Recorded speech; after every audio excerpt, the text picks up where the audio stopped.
Hey everybody, welcome to the podcast. Thank you for joining me. Appreciate it. Today is July 11th, Wednesday. And as you can see here, markets were down a bit, came back obviously at the end of the day for those that watch it intraday. The Dow Jones finished down almost 50 points. Utilities were up. We had the S&P 500 kind of flat on the day. Russell 2000 was down about 1/3%.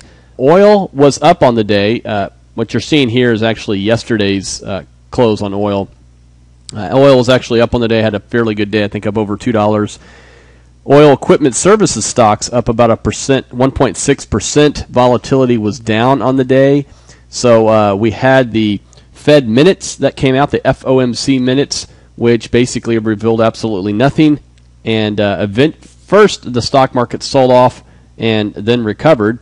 So here's where the Fed minutes were released. Market initially dropped because while some members obviously are saying things need to stay loose and easy and interest rates need to stay low for an extended period of time, there's still no mention of QE3 being imminent.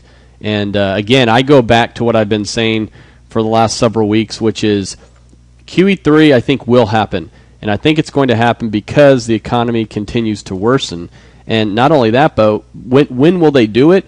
I think they do it when the stock market falls apart. The stock market continues to hang in there, and as long as it does, and there's multiple reasons why it may be doing this, but as long as it does hold in there, I think the Fed views that as the biggest confidence indicator, and until they see confidence really break down, I don't think they're going to do QE3, but eventually I think it is coming. But you can see there was a drop here.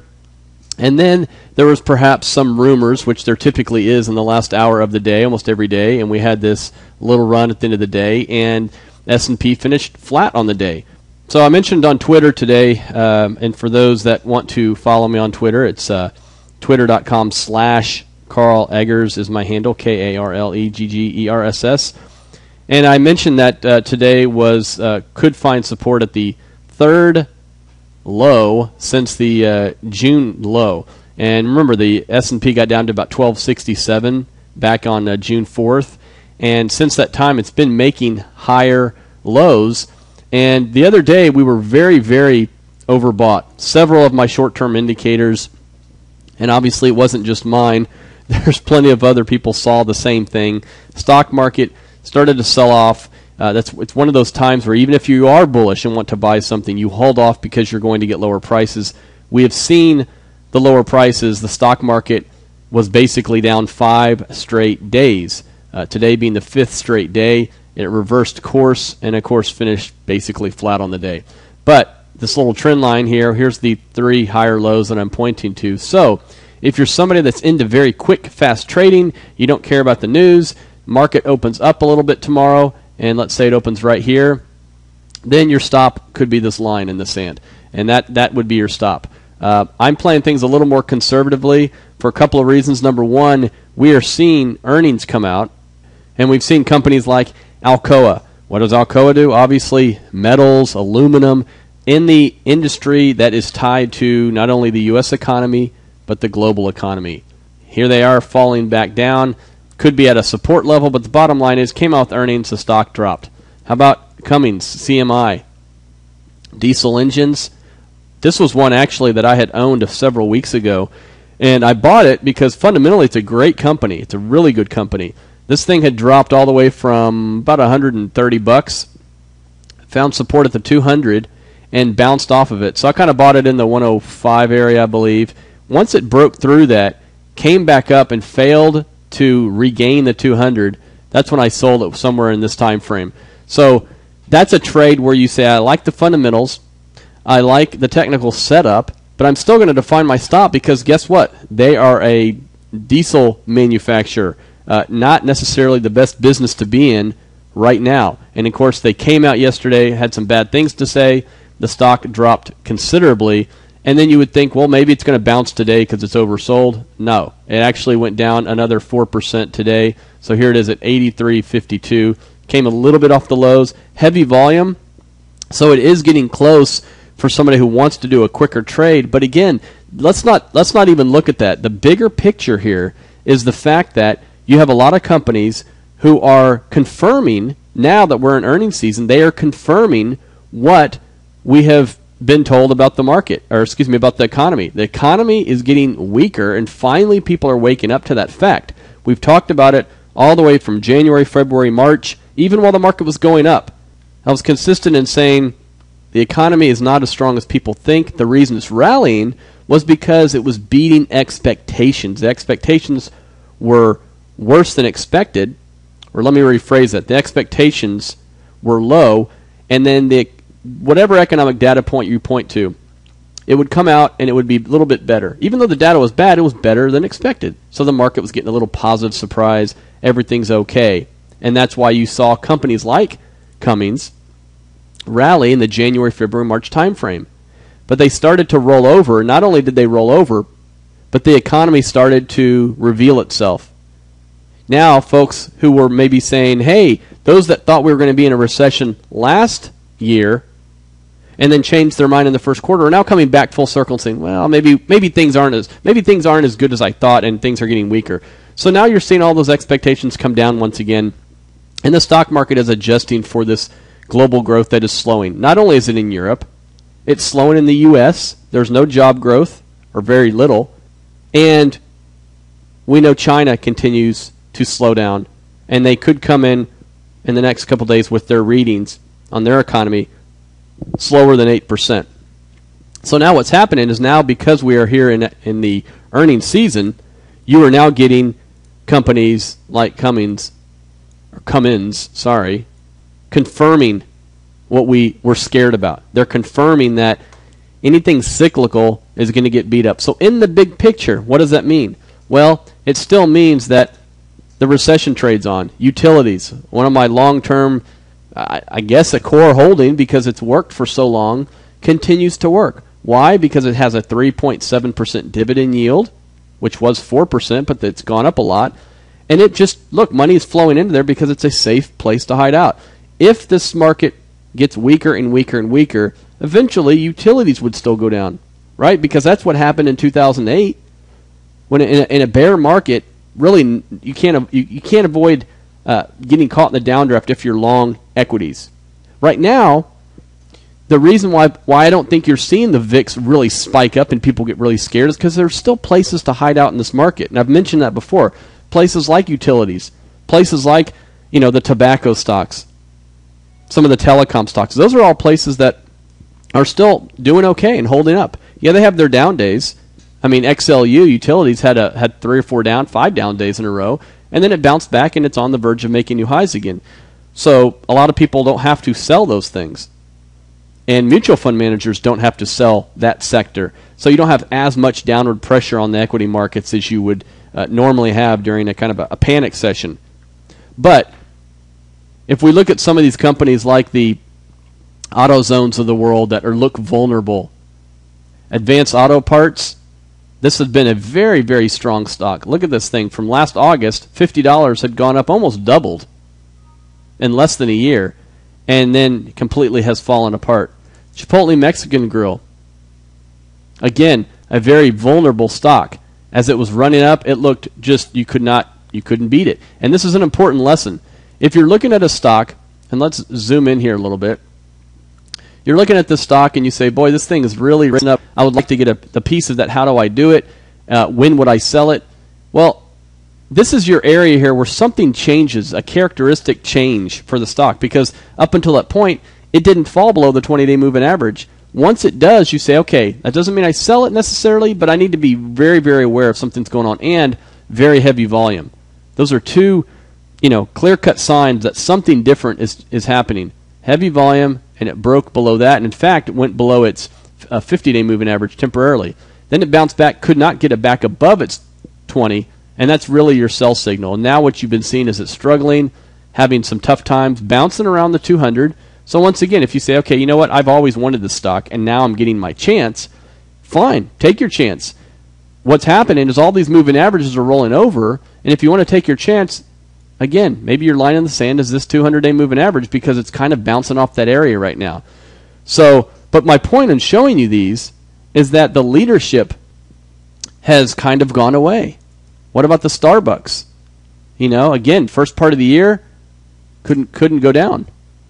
And I've drawn this horizontal line. This is, again, if you want to buy this, this is your line in the sand for a stop. If you're very bearish on the market, but you feel like you want to do a trade or want to get money invested because it has just as good a chance of popping up based on some rumor as we've seen, but you still want to have some discipline, this is what you do. You put your stop in right below these natural places. So, but again, my point in showing you this is that all the stocks that were working so well have now broken down a little bit. But there's plenty of stocks that are still working. Altria, which is one that I own, has continued to work, has almost a 5% yield. Nothing wrong with that. Is it getting a little frothy? Would I buy it right now? Probably not. I'd like to see it settle down a bit if I was looking to add some new money. But again, all of these are areas that are still working, but some of the leadership has broken down. Overall in the market, I am still not making a bunch of trades right now, to be honest with you. Still, anything that I'm long, for the most part, I'm still positioned fairly conservatively. I'd say the thing that I probably the most aggressive thing I've bought lately was XOP. I went in, and in fact, if you go listen to the last podcast, we had talked about the fact that I thought oil was very close to a bottom. And we talked about it may turn. And again, for a trade, for establishing an initial position, whatever it might be, it was getting to an interesting spot. What I wanted to buy was the oil and gas exploration and production companies. I didn't want to buy just XLE. That owns too much of the integrateds, too much of the Chevrons and Exxons. So I wanted to buy this sector. So I went and bought XOP. You can see it had a nice little double bottom, turned the corner here. I think I bought it on this day, one of these 2 days, where it looked like it was turning the corner. And then, of course, we had the big jump, I think $8 one day, and off this went. It's since pulled back a little bit. Not a bad entry point. And again, if you own very little energy, energy today was very strong, got stronger after the FOMC minutes. I like energy a lot.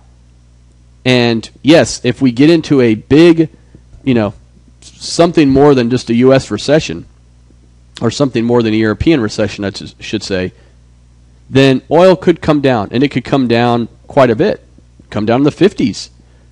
Goldman Sachs thinks it's going back up over 100. So you got people all over the map here. But the point is that for a starter position, I think it's a decent time right now. Again, you still can buy this under $50, and it was over 60 not long ago. Big drop, 15% or so.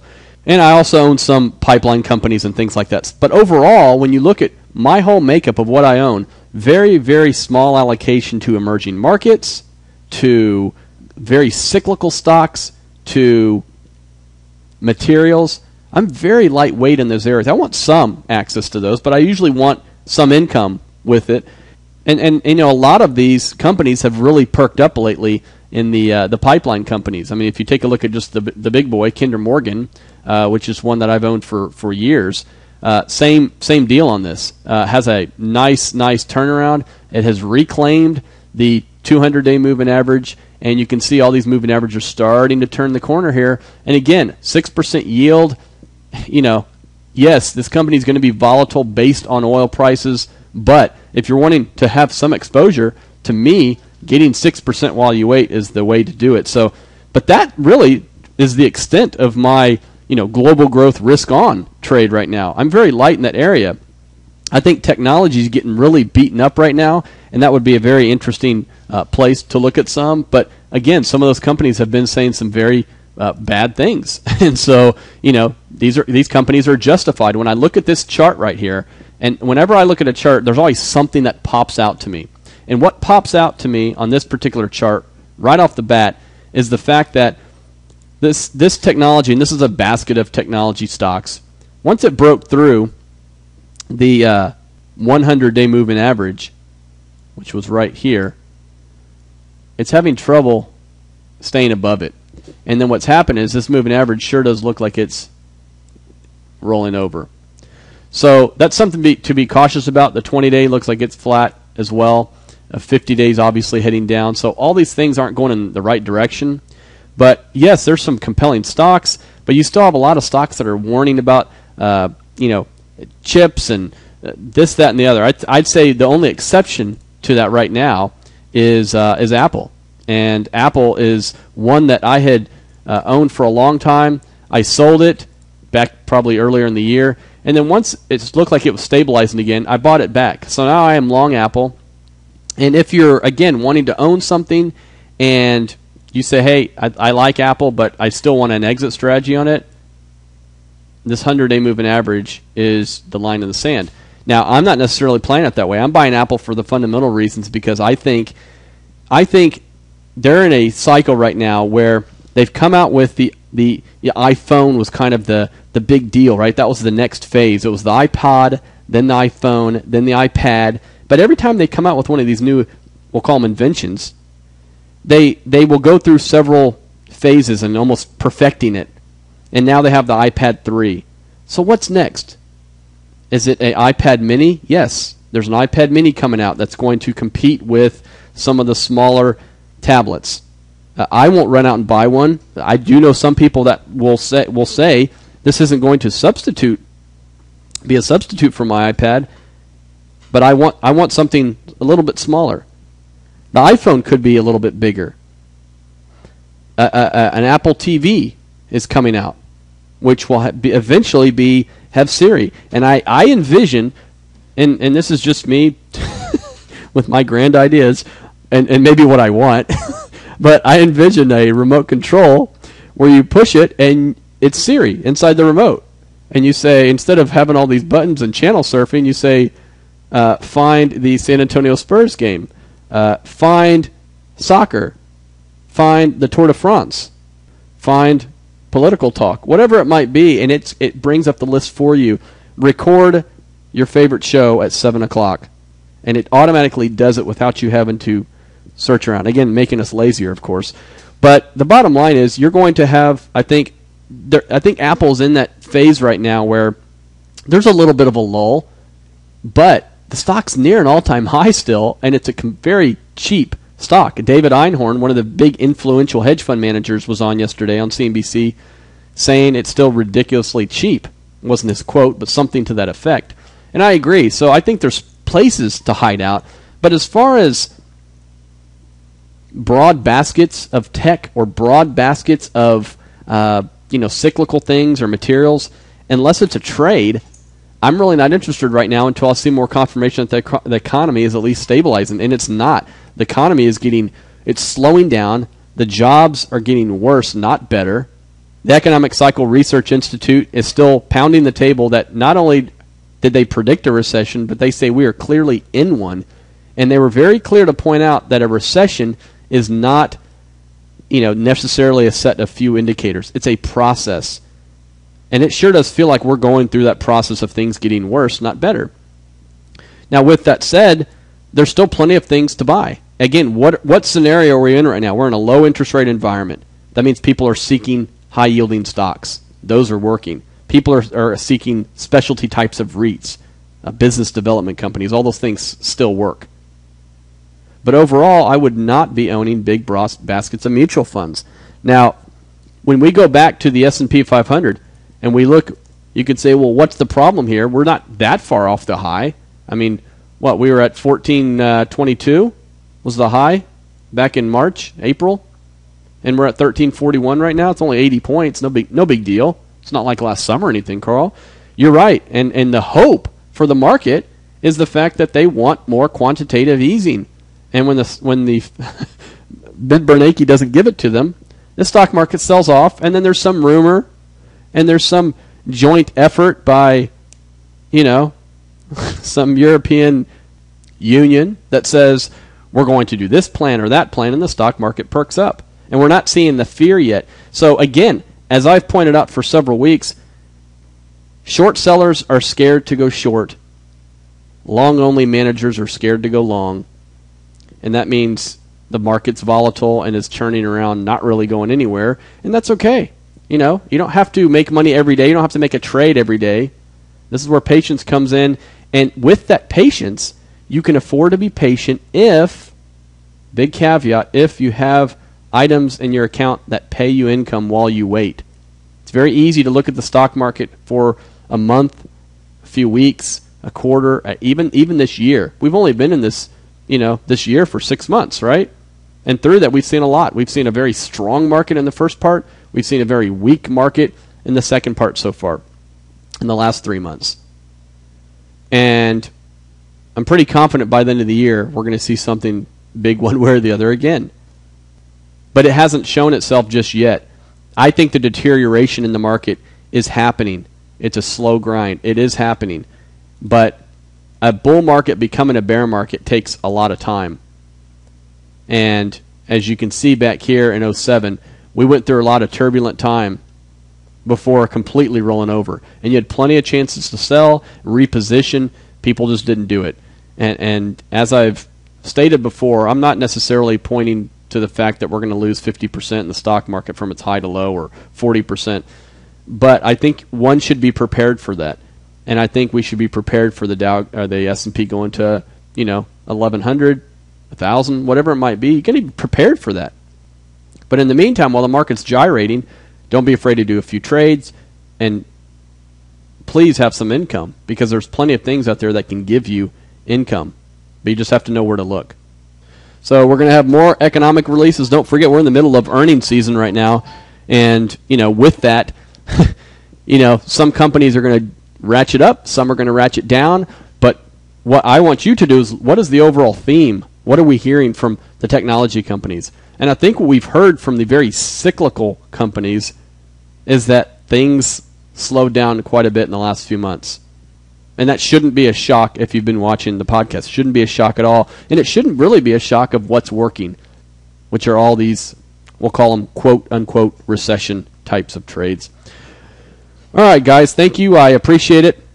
Sorry that it has been a few days since I've done a podcast. Just, again, been busy. But anyways, karleggers.com is the website. Obviously, a lot of you have come here from that. Most of you probably got an email. Free email subscription on the top right of the website. Eggerscapital.com. If you haven't been there, check that out. Google Plus, we're on there. They just came out with a new version for the iPad, so I haven't downloaded it yet. It's supposed to be nice. And Twitter.com throughout the day. Put some economic releases, some of my thoughts during the day. For example, today, corn had a huge move one way and the other. A lot of these stocks are still doing well, the ag stocks overall. But anyways, check out twitter.com/Karl Eggers. Thank you for joining me. I appreciate it, as always, and have a wonderful evening.